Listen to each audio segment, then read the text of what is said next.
Pour incorporer cet instrument ainsi que son ombre sur cette texture, la première chose à faire est un détourage sans l'ombre dans un premier temps.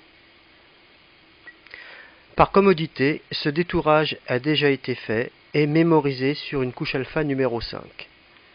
Pour récupérer ce détourage, option du clavier, clique sur cette couche numéro 5.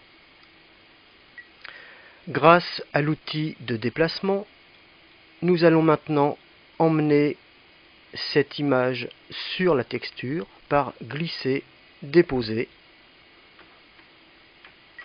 terminer le placement, puis dans la palette des calques, transformer cette sélection flottante en un calque numéro 1.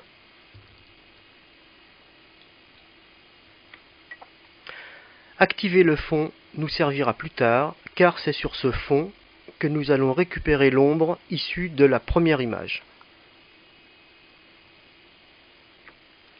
Nous allons maintenant récupérer l'ombre de l'image originale.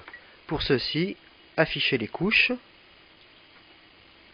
puis vérifier parmi les couches cyan, magenta ou jaune, quelle sera celle qui sera la plus susceptible de représenter l'ombre originale. Le cyan tout d'abord, peu de contraste entre le fond et l'ombre. Le magenta, déjà plus contrasté. Le jaune, relativement contrasté aussi, mais comme souvent le jaune contient un peu de bruit. Nous utiliserons donc une copie de la couche du magenta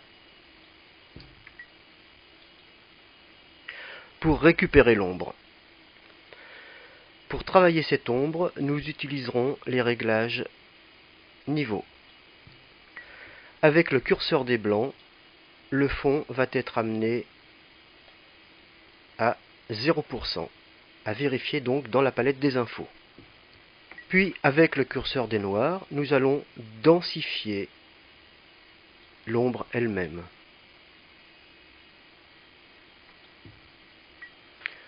OK pour ce réglage. Nous pouvons refermer maintenant pour un instant la palette des couches, double-clic dans cette zone, puis mettre en place notre ombre.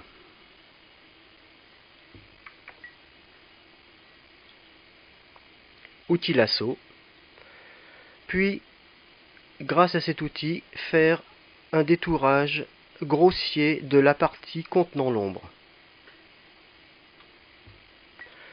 Outil de déplacement, puis prendre une zone relativement précise, par exemple entre la clé et le manche, cliquer, glisser et déposer au même endroit sur l'autre image. Nous pouvons maintenant refermer cette image, puis réafficher la palette des calques. Transformer cette sélection flottante en un nouveau calque.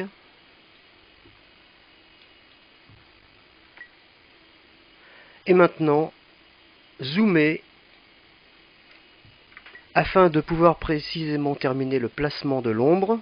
Ceci grâce aux petites flèches haut, bas, droite et gauche du clavier. Voilà. Revenir à la taille plein écran. Puis incorporer l'ombre à la texture grâce au mode Produit.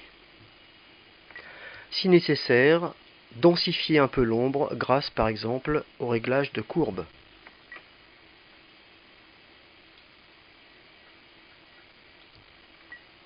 Voilà. Nous pouvons vérifier maintenant dans la palette des couches que l'ombre issue d'une seule couche a bien été redistribuée entre le cyan, le magenta et le jaune.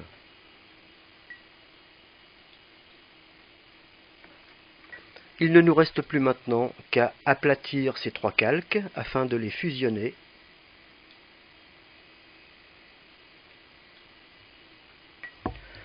L'enregistrement terminera ce montage.